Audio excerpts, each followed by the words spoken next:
hello to everyone, and thanks for tuning in on what is an important day. It is the International Day of Solidarity for the Palestinian people. I suppose it's a difficult day because it is the day in which the motion was passed, which effectively divided Palestine. So I suppose it's a difficult day, but it's also an important day for the Palestinian people. And I'm delighted that we're joined here by the ambassador to Ireland from Palestine, Dr. Jilan. Abdalmajid. Guys, can you just cut that out? I hope they can. So I'm delighted to be joined by the ambassador here with us today. So maybe, Ambassador, we'll just start off our conversation, maybe just, I suppose, learning a little bit more about yourself, your background, where you were born, when you came to work for the embassy. First of all, Deputy, I would like to thank you for giving me this opportunity. And this day is important for the Palestinians because it reaffirmed the commitments of the international community towards the Palestinian people. What's happening with them, it's unjust, and since 1977, when the United Nations adopted this day or observed this day to show or to reaffirm commitments toward the Palestinian people for the injustice that they faced and from the occupation of Palestine. I was born in Gaza. A daughter for a Palestinian family whose the father was born before '94, so he was born in historic Palestine in the city of Leeds, and my mother as well was born in the city of Jaffa before 1948. I was born in Gaza. Sometimes a few years ago. I'm 51 years old. I had my education in Gaza, so I went to the school of UNRWA until I finished the Leaving Cert or the Tawjihi by that time. I joined Birzeit University, and I was unlucky because the first Intifada or the first uprising in 1987 started, and I have to stay home to go back to Gaza, and the university closed by that time. I stayed a few months, and then I decided to travel to Cairo. I joined the American University in Cairo. I had my first degree there. I went back to Gaza, still the Intifada was there, and I worked for a few years before I joined the university. It's called Quds University. I got my another degree in business and management. I left Gaza after I got married. But before I got married, of course, I joined the ministry. It was called, it's Ministry of Foreign Affairs, but it was called by that time the Ministry of Planning and International Relations. I worked for 3 years. I worked in the protocol department. I got married and moved to Cyprus. I joined our embassy in Cyprus. I worked there for a few years before I was moved to Ireland. I worked with the previous ambassador Ahmed Abdelrazek for a few years as the deputy head of mission, and then last year December I was promoted to be the ambassador. I present my credentials to President Higgins on the 22nd of January. That's fantastic, and I suppose a big change coming from Palestine to Cyprus, and then the cold weather here in Ireland. So I suppose that takes a bit of a acclimatization there on that front. So really from January is when you took up the position of ambassador to Ireland. So look, we're absolutely delighted to have you, Ambassador. And again, it's a privilege and an honor to have you here with us today.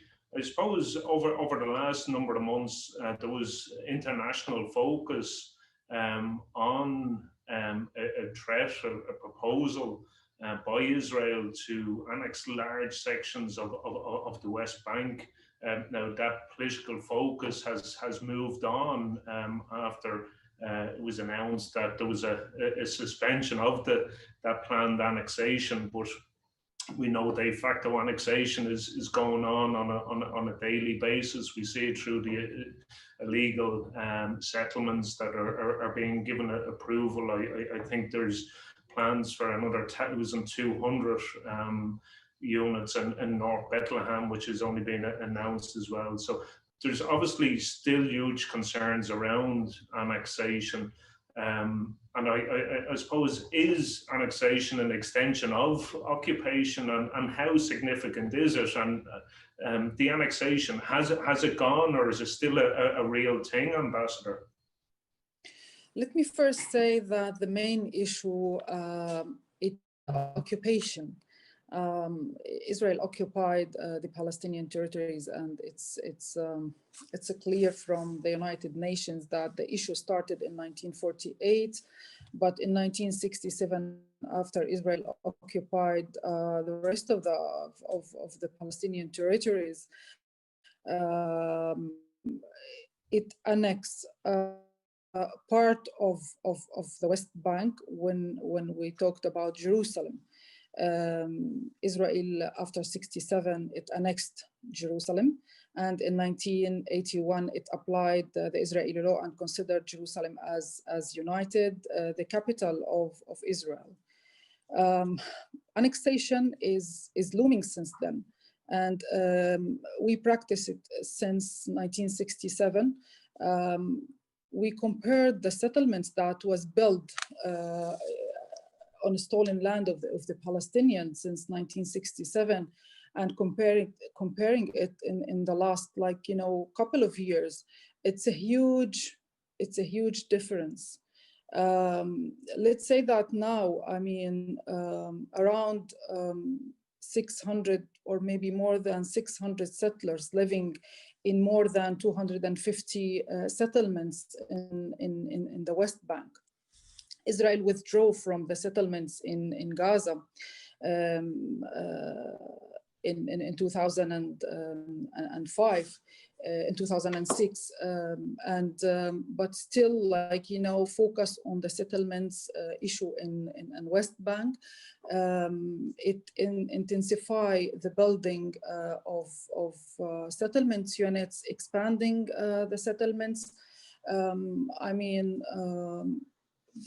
A couple of weeks ago, 3 weeks ago, they announced 5,000 settlements units, and maybe last week, everyone followed the news, knew that there was more than 1,200 settlement units announced in area that it is a sensitive area. It's between Jerusalem and Bethlehem, and if this this tender, they opened the tender for those settlement units. If these units will be built, it will split. The West Bank, the north and the south of the West Bank. Of course, all the settlements are illegal because it's built on the 1967 lands. If maybe the people, they are sometimes confused about the West Bank. After Oslo, after we signed Oslo in 1993 with Israel, and PLO recognized the state of Israel, and we supposed by 1999 to have settle all the all the main issues and leave the other issues like, you know, refugees, Jerusalem, settlements to the last. But by that time, we supposed to have, like, you know, done of all these difficult files, but in realities, nothing happened. And until now, since would say, I mean, since 1993 until now, I mean, we still negotiating with the Israelis for nothing. The situation deteriorating, and Israel grabs more land, steal more land, build more settlements, build more units, and expanding the settlements.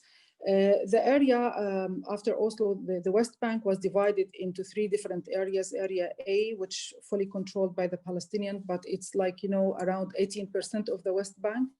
And Area B, which around like 22%, it's the Palestinian control the people like administratively, but the security is for the Israelis. They take over, they look after the securities. And Area C, which consists, I mean, 60% of the area of the West Bank, where the majority of the settlements were built on stolen lands of the Palestinians. The annexation that was announced by the Israeli Prime Minister, of course, it was grounded on the, or it was getting the emphasis when Trump administration announced the peace deal, or what they call it, like the deal of the century, and this allowed them like to take or to decide to go on annexing 30% of the area in the West Bank. Where the majority of the settlements is built. Annexation, it's like, you know, extending occupation. Annexation is ongoing process. If you wanted to explain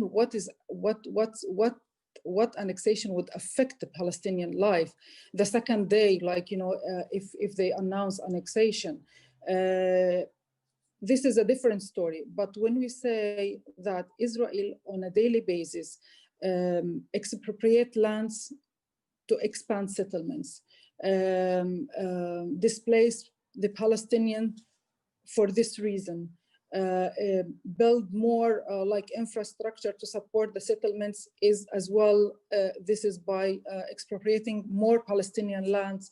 It's the whole infrastructure was based and built on expropriated lands of the Palestinians. The annexation would affect the people who live in the Palestinian who live in the area, in Area C, or in these 30% as they announce. We have like, you know, different communities living in that area, and this annexation will affect them if Israel announce this and go ahead with annexation. Definitely, they will not get any Israeli citizen, but on the other side, on the other hand, I mean, if Israel annexes these lands, it means that any decision to build any settlements or expand any settlements, it wouldn't take the time that it will take it now. So it will be easily for them when they decide to expand a settlement or build a settlement, they will do it without any kind of, like, you know, going back to the approval of the Israeli defense minister or the Israeli prime minister. This is one issue. As well, it will affect hugely on the human rights of the Palestinians. I mean, it will cut the West Bank and the cities and villages of the West Bank into like enclaves. It will not be easy for the Palestinian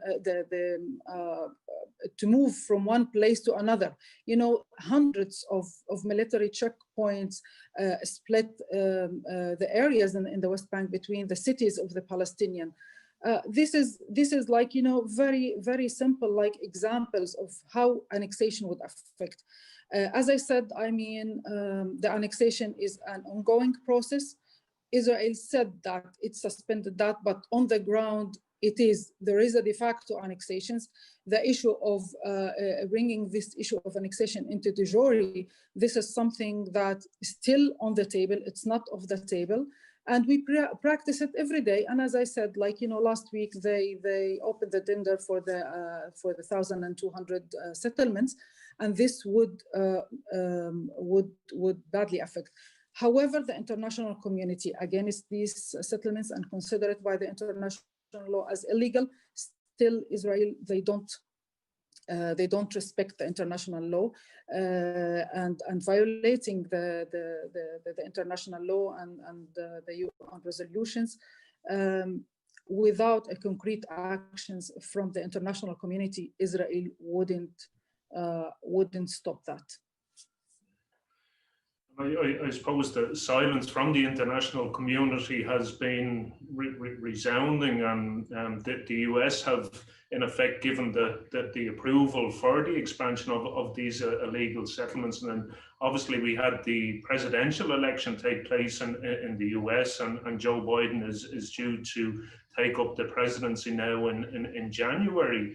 And it has been reported that there is a swift expansion of the approval of illegal settlements, probably within that time frame. Do you think there is a window there before Joe Biden takes office, where the Israelis are going to fast track as many of these through as possible? And do you feel with Joe Biden and taking office in January that there is going to be a new US strategy in relation to the approach to Palestine and re-engaging with the entire peace process? And do you think there will be a change to the context in the Middle East with a new president taking over in January? I mean, definitely, as you said, I mean, the Israelis will take grasp every opportunity to expand or to put things on the ground, or to make it like, de facto. So as we said, as I said, we witness, and it's every day we heard that the Israelis announce or announce or open bidding for new units to create like, a de facto situation that won't affect the United States decisions later on. However, I mean, as I said, that this is illegal by the international law. The international community, they were denouncing this, but as well, as I said, it's not enough. Words is not enough at this time. We hope that by the new government, I mean the new president, Joe Biden, things will be a little bit easy for the Palestinians. We heard a positive messages from his administration, but we have to be reasonable. Things will not go they will regret their decisions, and they will not. I mean, they will go back before the Trump recognized Jerusalem as its capital, or recognized Golan Heights as part of Israel, which, as I said, and I really emphasize on that, this is illegal. But I mean, there are hopes from the Palestinian, and for maybe something related to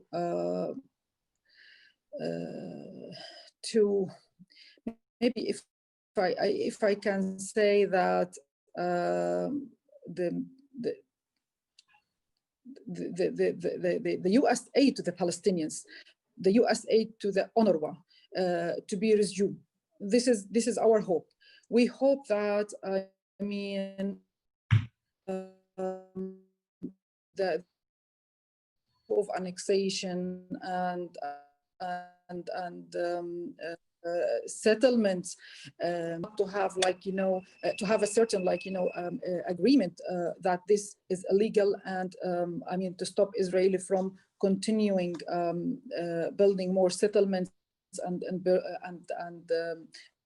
extending the building more settlement units, and keep the issue of settlements within the international law. This is hope that it's maybe far away, but I can say that things like opening our mission in Washington, this is one of the issues that, and resuming the contacts or the contacts between us and the Palestinian,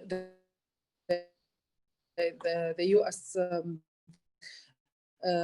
Administrations, but with the Americans, it should be up to certain issues. Especially, we know that the American or the U.S. policy towards the Israeli-Palestinian cause, it for all the previous presidents, they kept the same policy.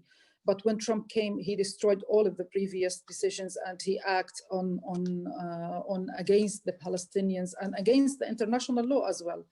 So it's a matter of hope. We always have to be positive. The Palestinians always look for a positive and good things for their future.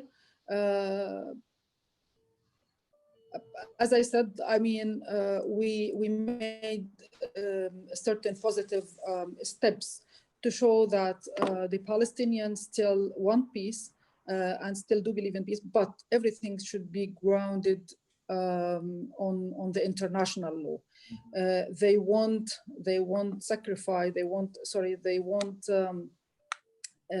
won't go beyond anything that violate the international law. The rights of the Palestinians to have their free country. This is one of the main issue. I mean, recognize the right of self-determinations of the Palestinians. This is one of the main issue. No one can say anything that contradicts this. Minister, recently we've seen the United Arab Emirates, and we've seen Bahrain and Sudan do deals with Israel. What do you think is the significance of that, and why do you think they decided to break our Arab unity, which I think has been really important up until this point? And do you think other Arab countries are likely to follow? I see some reports put out that potentially 5 other Arab countries could potentially follow suit. I don't know. I'd be interested in getting your views on that, Ambassador. It was really very hard when we heard this news about normalization, and the official position of the Palestinian Authority and the Palestinian leadership. By that time, we denounced these normalizations. This would affect the Arab unity, as you said. I mean, we cannot, we are part of the Arab countries. We are part of our Arab nations. And we all the time approaching the international community backed by our Arab nations. This break the unity of this action broke the Arab unity, and this would definitely harm the Palestinians. As I said, we are part of the Arab nations and Arab League. This would affect us badly. Up to here, maybe I cannot go beyond this, and let's hope that no other Arab countries will do that. or will take the decision to normalize with Israel, because normalization of Israel was protected by the Arab Peace Initiative, which said that normalization with Israel or peace agreement with Israel should be, I mean, it will be like, you know, applicable or accepted if the Palestinian gain their rights and they have their own free country. This is the only way that Arab country will go ahead and normalize with Israel. Other than that, I mean, this wouldn't be accepted. I can't go further beyond this, and let's hope for the good for the Arab countries and for the Palestinian in this regard. Absolutely, Ambassador. I suppose I'd be interested in getting a current update on the situation in Palestine. Over the summer, we've seen the Beirut conference take place, which involved all Palestinian groups or factions and brought them all together. And I think in the period ahead, how important do you think Palestinian unity is going forward, and what I think will be a continued challenge in time, irrespective as to what US government is in place? Imagine one day the Palestinian talk about the unity. We used to be one hand for so many years since we were occupied by Israel. I couldn't expect one day that we will talk about this. But of course, I mean, the Palestinian unity is very important. The meeting in Beirut and Ramallah was like, you know, it gives a great potential for all the Palestinian factions to come back to be united. And this would affect, of course, positively our position in the international platforms. Since that time, I mean, there was meeting in Turkey, there was meeting in Egypt, and the Egyptians, they are like, you know, they took their role, because without the Egyptian position and without the Egyptians, I mean, things wouldn't be going ahead in the right way. I mean, they are pillar, one of those pillars of the Palestinian unity and the Palestinian issue. A few days ago, I was listening to Mr. Jibril Joub. He's member of the Central Committee of Fatah, and he was optimistic. We still have the dialogue with Hamas, and I hope, I mean, things are not easy, as I said, but as all of us wanted to be united to face the occupation, to face the annexation, we should be united and we should work very hard. And I'm sure that the Palestinian people, all as one hand, they voice, I mean, they vocally support the unity and reconciliations between Fatah and Hamas and all the factions of the Palestinian people. It's very important for us to be united. Absolutely, Ambassador. And unfortunately, we had the sad loss of one of the chief negotiators from the PLO, Saeb Erekat, there recently, which was a real sad loss. And my condolences again to yourself and the Palestinian people. How big of a loss is Saeb Erekat? I know, as I said, he was a chief negotiator and a key player for so long in terms of your movement and for the Palestinian people.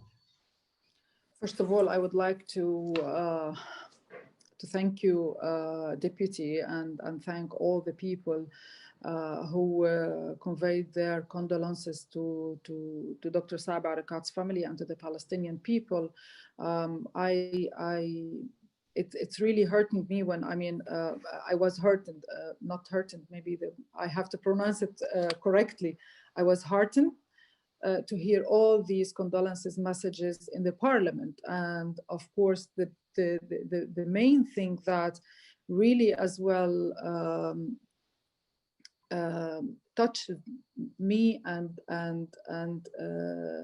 affects, I mean, even many of the Palestinians, they were like, you know, value this visit of President Higgins to the mission to sign the book of condolences, and the Minister of Foreign Affairs, Mr. Kovni. Today we received a thanking letter from our President Mahmoud Abbas to His Excellency President Michael D. Higgins.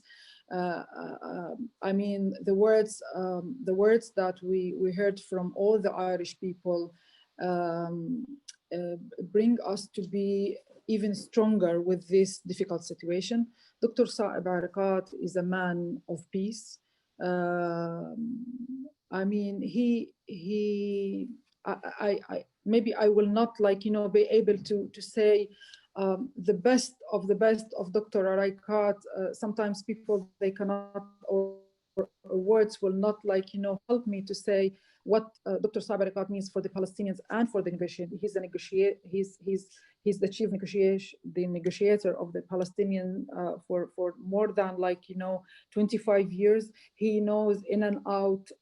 He knew in and out the details of what's happening during all these processes, all these negotiation rounds. He will be missed, and I hope that, I mean, no one can replace anyone in this world, but we hope that we have a Palestinian that can hold this position and to continue this role. We have many talented people. We have many nationalists, many people who are real Palestinian and could take the place. But Dr. Saeb Erekat will not be. I mean, he will be missed, but he will not be easily replaced. Absolutely, Ambassador. And I suppose today is the International Day of Solidarity with the Palestinian people. And I suppose it's not just enough to express solidarity or show solidarity with the Palestinian people. And occasionally we will have ministers issue statements of condemnation or criticizing actions or measures carried out by the Israelis. Does that go far enough, or what would you like to see, or what would you expect from the international community, or what role can the Irish government play in terms of the plight and the ongoing continuous illegal actions carried out by the Israelis, the ongoing and continuous human rights abuses being carried out by Israel? Are statements of condemnation enough? Is expressions of solidarity enough? What more should the Irish people do? What more can and should the Irish government do, and the international community? As you said, I mean, condemnation and supporting letters and messages, we still want this. We still really in need to this. It's very important that the international community know what Israelis breaching, whenever Israel breaching the international law, to see that there are certain kind of condemnation. As you said, I mean, words is not enough, messages is not enough, statements is not enough, but concrete actions that should be taken. First of all, I mean, we for so many years we were, like, you know, calling the international community to recognize the state of Palestine. After 2012, we had, like, you know, around 138 countries recognize Palestine as a state. It's as an observer, not member, but a state. Practically, I mean, recognizing the state of Palestine would would empower our position in any future negotiations. Recognizing the state of Palestine means that they recognize the rights of Palestinians for self-determination. And it's, as I said, it's empower our position in any future negotiation. This will bring the international community to know that the 67 borders is that was adopted by the United Nations to be implemented on the ground when recognized the state of Palestine. The other thing that would be as well important and essential for the Palestinian is the settlements. As the international community recognize the illegality of the settlements, they should as well take action to stop trade with these illegal settlements. Actually, the last visit of foreign minister of the U.S. Secretary of State Pompeo to one of those settlements that have their produce in Europe and in the world, in the United States, they sell these products. And they decided, like, not to label any of these settlements products as the products of the occupied territories, and to name it or to label it as product of Israel. This is a breach of the international law. This violates the international law, and action should be taken by the European Union and the European countries to stop trade from the Israeli settlements. Yes, there is guidelines for the European to label the settlement products, but that as well is not enough. It's important at this stage. If really, I mean, you recognize the illegality of the settlements, you have to as well take concrete actions and measures to stop trade with the illegal settlements. Mm-hmm. And these are the things that really the Palestinian at this stage as well. I mean, when I talk about the issue of settlements, it is as well important to bring Israel, or to hold Israel accountable on all the violations in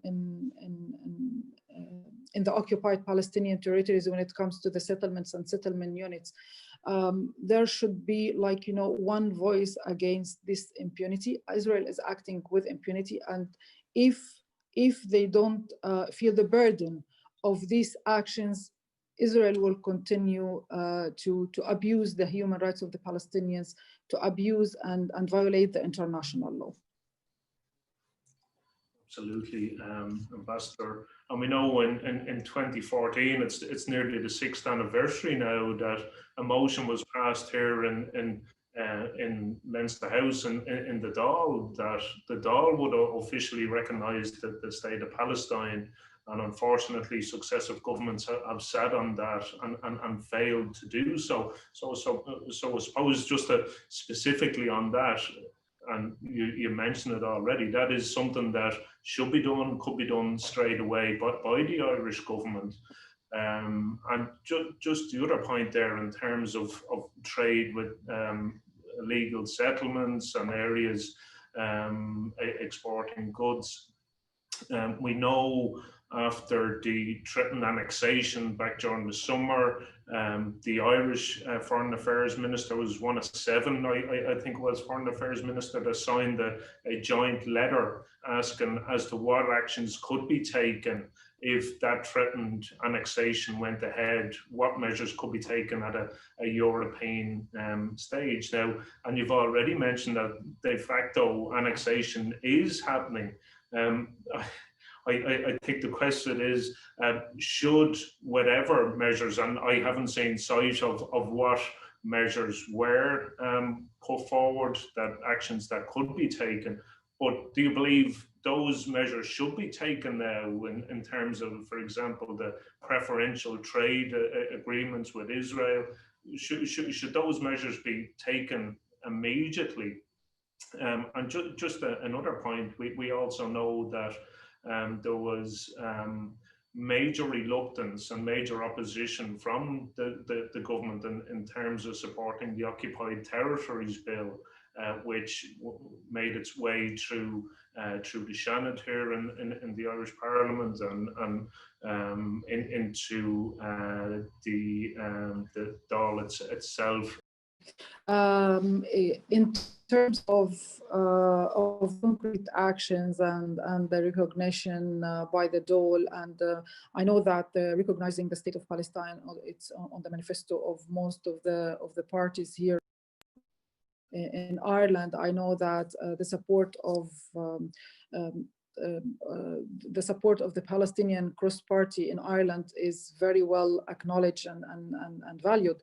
I know that the Occupied Territories Bill was a case in the Dáil. However, it passed through the Senate, and the third stage, we arrived at the third stage at the Dáil.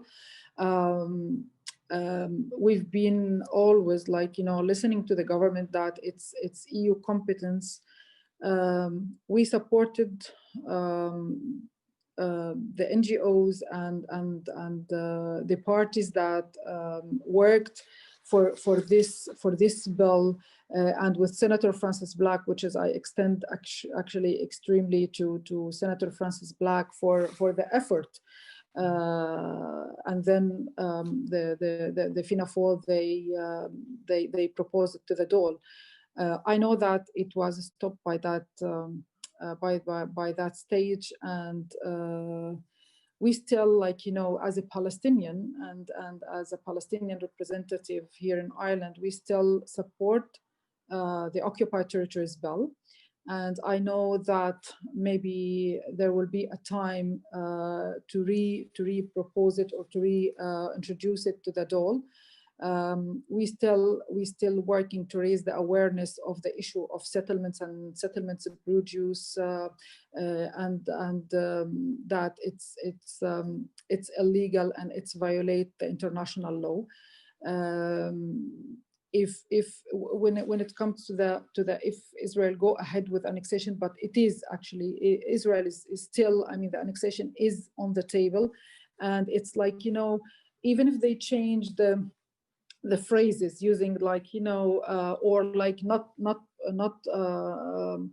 not promoted anymore in the media, but on the ground the Palestinians know what's going on exactly. And I think now the international community know exactly. The representative of European countries in the West Bank, they witness and they observe what's going on the ground, and I'm sure that they brief their countries.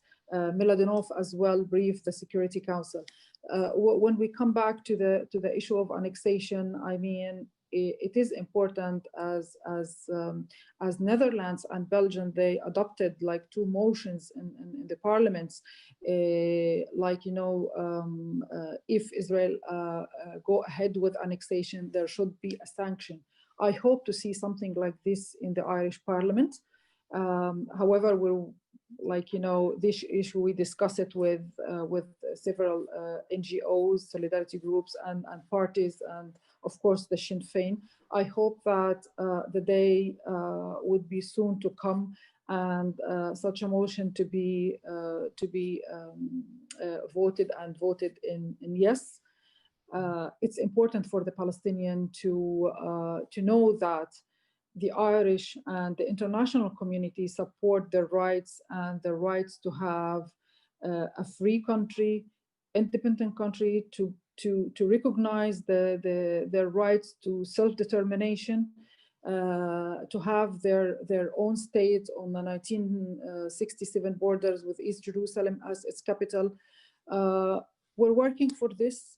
We're working for a better future for our children. This is our role in this life. As a Palestinian, I was born under occupation. Now, I'm still my parents and my family and my friends.